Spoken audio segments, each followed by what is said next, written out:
Olá, família! Tudo bem com vocês? Comigo tá tudo ótimo, graças ao nosso bom Deus. Estamos começando mais uma semana, segunda-feira, né? Tá aí uma semana incrível pela frente. Agora que já sabemos quem serão os prefeitos nos próximos anos, né? Na sua cidade, na minha cidade, enfim, em todo o Brasil. Ou pelo menos já sabe qual das duas opções, né? Em lugares que terão segundo turno. Mas enfim, não estamos aqui para falar de política. Hoje nós estamos aqui para tratar de um assunto muito importante. Deus castiga quem comete adultério? Semana passada nós tivemos um vídeo de atendimento e foi feita essa pergunta. E aí eu respondi, né, trouxe toda a referência à luz da Bíblia, mas a participante que teve a sua participação ao vivo no vídeo aqui no canal, posteriormente pediu para que fosse retirado, né, a imagem dela. Segundo ela, ela não sabia que estava sendo exposto no YouTube para todo o mundo, né? Obviamente que não foi todo o mundo que assistiu, mas qualquer um que quisesse assistir teria acesso ao vídeo. E aí nós, em respeito, né, à integridade moral, à aparência, tudo da pessoa, nós removemos o vídeo. Mas ficou a pergunta que precisa ser respondida, né? Afinal de contas, Deus castiga quem comete adultério? Quando nós fazemos esse tipo de pergunta, nós precisamos levar em conta algumas coisas. A primeira coisa que nós precisamos levar em conta é que Deus é justo. Deus é justo. O que significa afirmar que Deus é justo? Significa afirmar que tudo aquilo que o ser humano planta é aquilo que ele vai colher. Existem variáveis ao longo do caminho, né, da vida do ser humano que pode fazer com que essas variáveis sofram mudanças. Deus é justo para anular essas variáveis, mas Deus também é justo para fazer com que elas ocorram e mude o resultado. Como é que funciona isso? Antes de eu falar do castigo, vamos entender uma situação. A Bíblia identifica o adultério como um pecado, certo? É um pecado. É qualquer pecado? Não. O adultério, ele tem uma penalidade gravíssima e nós já vamos falar a respeito disso. Mas todo pecado que é cometido possui um salário, não é isso? Então a primeira coisa que nós precisamos entender é que o salário do pecado é a morte, mas o dom gratuito de Deus é a vida eterna. O que seria isso? Significa que qualquer pecado que seja cometido, se porventura nós nos arrependemos, confessamos esse pecado a Deus e abandonamos esse pecado, agora Deus, ele é infinitamente misericordioso, justo o suficiente para mudar todo o nosso cenário. Então, a partir do momento em que isso ocorre, é possível que Deus nos perdoe, é possível que Deus nos purifique de toda a injustiça e é possível que Deus mude o curso da nossa vida. Então, a primeira coisa que nós precisamos entender é que nós já vamos falar a respeito do castigo do adultério, mas eu preciso que você entenda que a partir do momento em que a pessoa se arrepende, que confessa o seu pecado e abandona, agora nós já estamos falando de um novo cenário. Nós já estamos falando de uma pessoa que teve o seu pecado arremessado na profundeza dos mares, aonde Deus não se faz mais lembrança de tal pecado, aonde este pecado, se estava escrito no livro, nos registros do céu, este pecado já foi apagado. Não existe mais pecado espiritualmente falando, tá? Uma coisa importantíssima que nós precisamos falar aqui é que quando a Bíblia fala que o salário do pecado é a morte, mas o dom gratuito de Deus é a vida eterna, significa que todo pecado vai me conduzir à morte, ou seja, a consequência do pecado é a morte. Mas a consequência do perdão, do arrependimento e do abandono é a vida. Ou seja, a partir do momento em que ocorre o perdão vindo dos altos céus, a consequência do pecado muda. Existem muitas pessoas que falam assim: nossa, Diego, mas a pessoa pode até se arrepender, mas a consequência vai permanecer. Nem sempre. E eu vou explicar o porquê que nem sempre. Nós temos na Bíblia vários casos, né, de quando Deus perdoa, o problema está resolvido. Ponto final. Mas nós temos alguns casos que nos dá a entender que de fato as consequências ficam.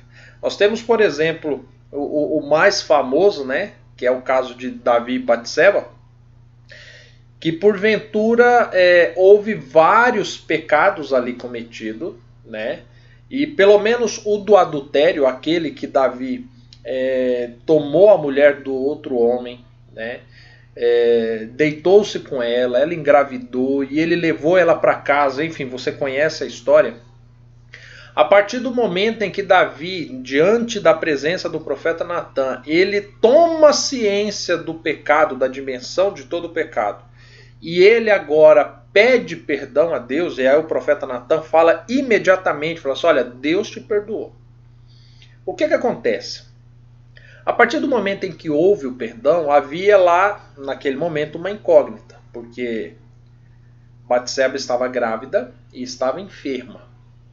Então Davi orava para que pelo menos ou o bebê ou ela viesse a se salvar, né, a se curar.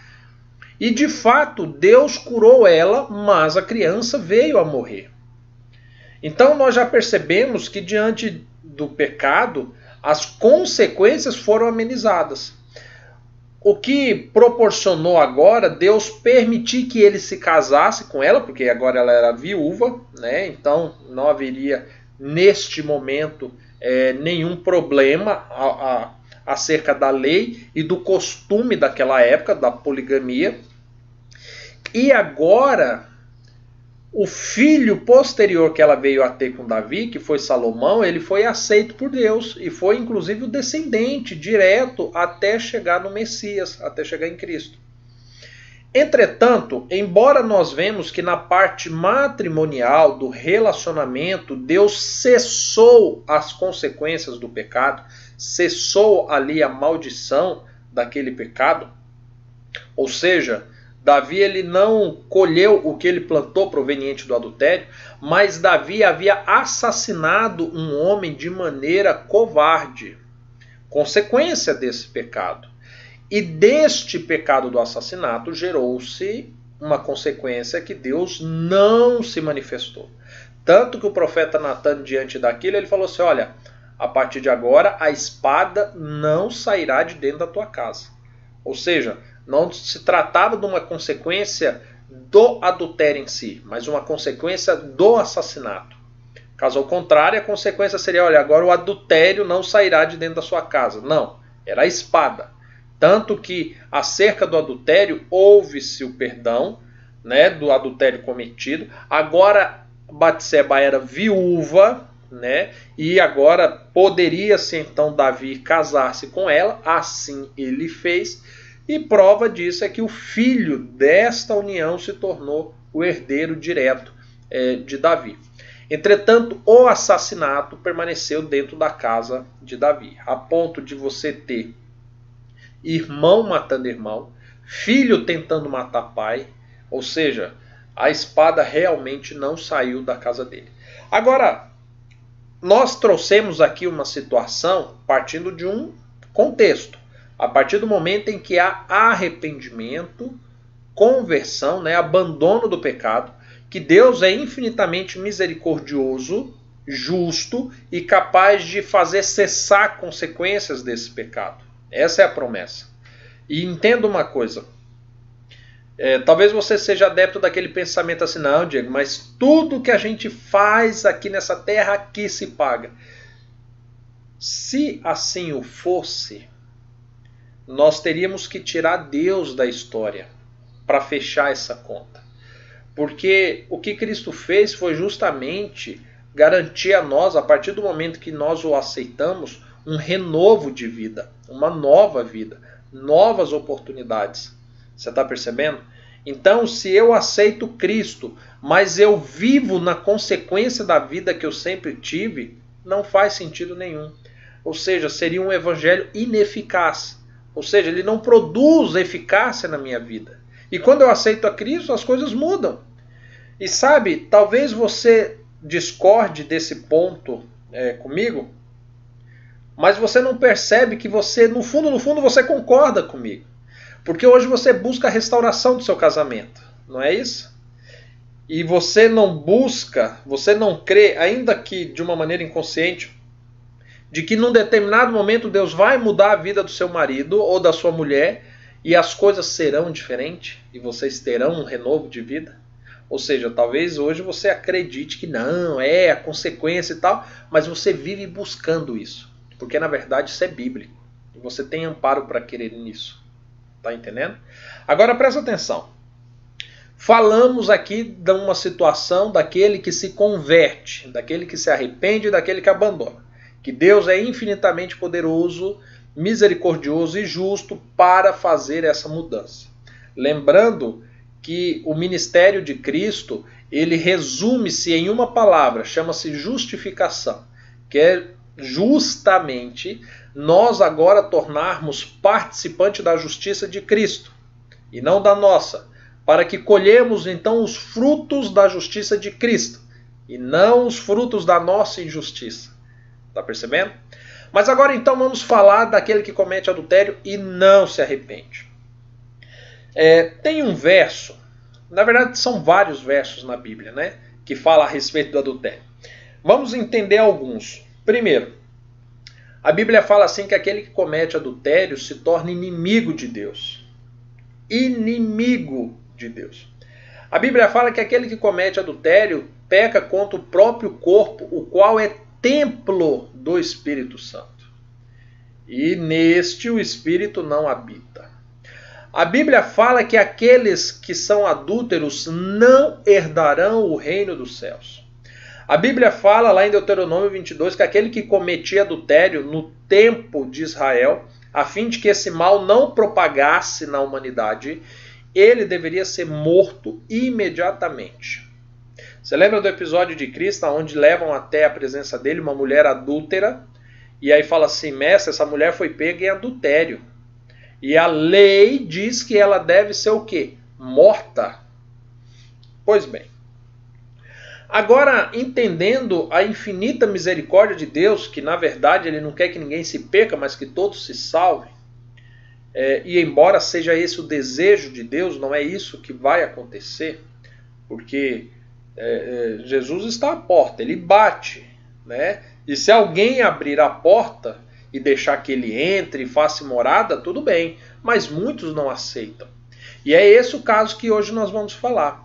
Ou seja, aquele que comete adultério, além de todas essas características que o pecado em si já traz, de tornar inimigo de Deus, do Espírito Santo não habitar sobre ele, dele não ser herdeiro do reino celestial, e que se fossem outros tempos a condenação seria imediata da morte, existe um verso que eu gosto bastante e eu quero ler com vocês, que está no livro de Provérbios capítulo 5. Quem tiver com a Bíblia, estiver acompanhando aqui no chat, inclusive eu esqueci de dar bom dia, desejar a paz do Senhor. Quem estiver assistindo pela primeira vez ao vivo aqui no chat, já deixe, tá? Já coloca aqui no chat para nós. Ou se não, deixe nos comentários, tá? Que é a sua primeira vez aqui no canal e seja bem-vindo. Em Provérbios, no capítulo 5, a partir do verso 3, Salomão aqui ele começa a fazer uma narrativa de tudo que ele viu a respeito do adultério. E as conclusões que ele chegou pela observação é algo fantástico. Presta atenção. Porque os lábios da mulher adúltera destilam favos de mel, e as suas palavras são mais suaves do que o azeite. Mas, no fim, ela é amarga como o absinto, aguda como a espada de dois gumes. Verso 5. Os seus pés descem à morte, os seus passos levam ao inferno. Ela não pondera as veredas da vida. Os seus caminhos são incertos, mas ela nem o sabe. Verso 8. Afasta para longe dela o teu caminho e não te aproximes da porta da tua casa, para que não dê a outros a tua força, nem os teus anos aos cruéis. Verso 10. Para que não se fartem os estranhos do teu poder, e todos os teus trabalhos enriqueçam uma casa alheia. E no fim da tua vida gemerás, quando se consumirem a tua carne e o teu corpo. Eu gosto dessas palavras, como eu falei para vocês, porque nelas aqui, Salomão ele descreve tudo que ele viu a respeito do adultério. Ele percebe que o adultério começa sobre uma ilusão, que a pessoa fica cega quando ela está no adultério, que os passos daquele que comete adultério o conduzem ao inferno, ou seja, as coisas começam a dar errada.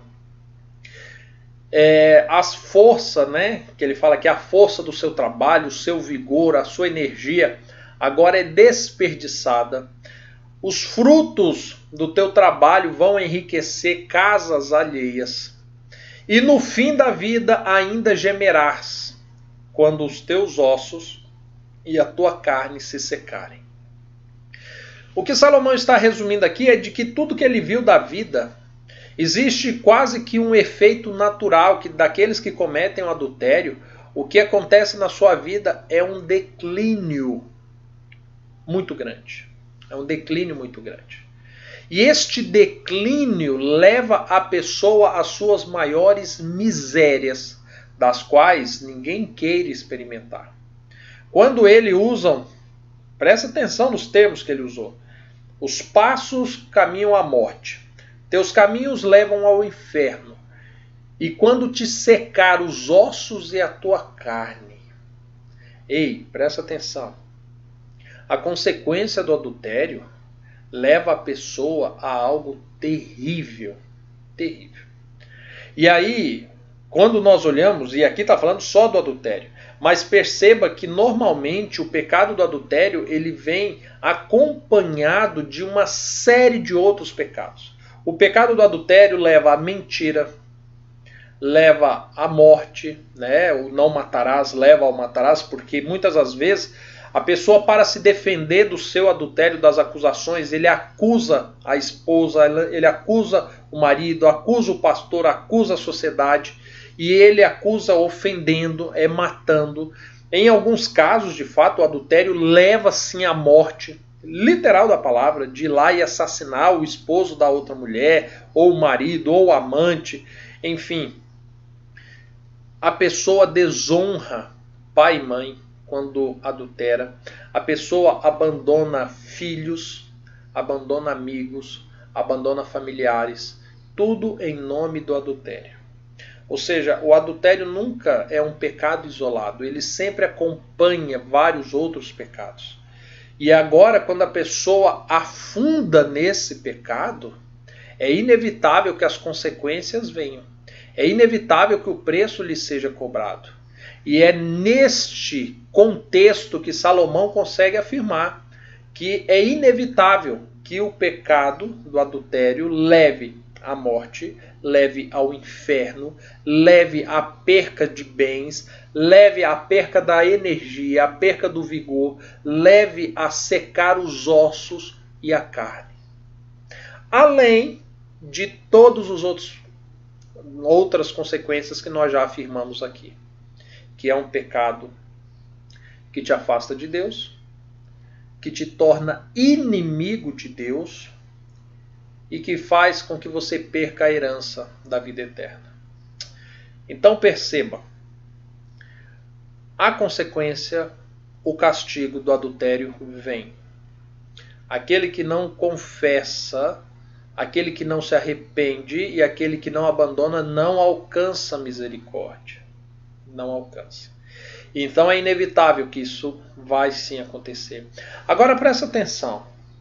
Eu vou abordar aqui uma problemática. Muitas pessoas dizem assim, Diego, mas meu marido está lá, vivendo com a outra mulher e está ganhando dinheiro, e está viajando, e está prosperando. Presta atenção. E quem falou que ganhar dinheiro é sinônimo de bênção ou maldição? O próprio Salomão disse que o sol nasce para justos e ímpios, que a oportunidade de ganhos muitas das vezes provém, é do suor do seu trabalho. Não se deixe enganar por aquilo que a pessoa ganha proveniente do seu trabalho, tá? É possível sim que ímpios prosperem, enriqueçam e justos também, tá?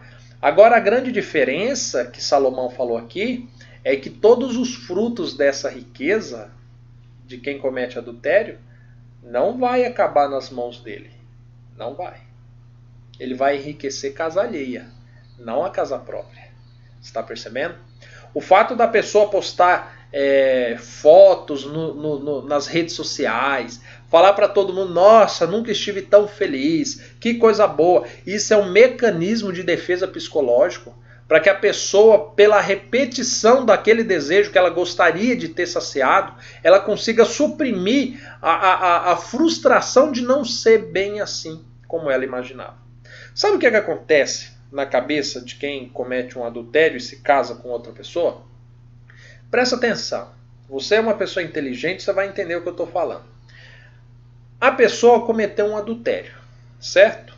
E aí ela diz assim, olha, porque o casamento estava horrível, porque o casamento é não sei o quê, porque a minha mulher era não sei o quê, porque chegando na rotina e não sei o quê. Aí abandona o casamento, falando mal do casamento, porque é terrível o casamento. Aí sabe o que essa pessoa faz? Se casa de novo. Aí ela se casa de novo, sob a ilusão, aqui que Salomão falou, dos lábios, né, de favo de mel, aí sob a ilusão de que vai ser diferente. Mas sabe o que acontece? Casamento não é diferente. Todos os casamentos são estruturados sobre a mesma base de relacionamento. Então você precisa ter Deus dentro do seu casamento para dar certo, você precisa ter humildade, você precisa ter compaixão, você precisa ser longânimo, você precisa ser paciente. Mas se essa pessoa não foi nada disso no primeiro, não é no segundo que ela vai ser. Só que agora tem um porém. Ela pagou um preço muito caro por esse novo casamento. Muito caro. Porque ela desonrou pai e mãe. Ela abriu mão da presença de Deus na vida dela. Ela abandonou filhos. Ela abandonou a própria moral. O mínimo que ela espera com todo esse preço que ela pagou é ser feliz. E agora, sem ninguém perguntar, na cabeça dela, ela já prospecta isso para todo mundo. Sem nem perguntar. Eu estou feliz. Ah, como eu estou feliz. Ah, que felicidade boa. Ei, presta atenção. Quem é feliz não precisa sair falando para todo mundo. Existe a diferença da pessoa que é feliz e da pessoa que é boba, abobada, sabe? Porque um abobado sim sai falando para todo mundo, ah, eu sou feliz, eu sou feliz, eu sou feliz. Ou sai falando, ah, eu sou triste, estou triste, estou triste. Presta atenção. Se você é feliz, você vai naturalmente dividir essa felicidade com as pessoas. Você vai multiplicar essa felicidade. Esse é o efeito da felicidade. E não sair botando em redes sociais e falando para as pessoas, olha como eu estou feliz, ai como eu sou muito...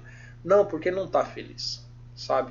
Então você que lida com o seu marido ou com a sua esposa que foi embora, que está no adultério, sabe?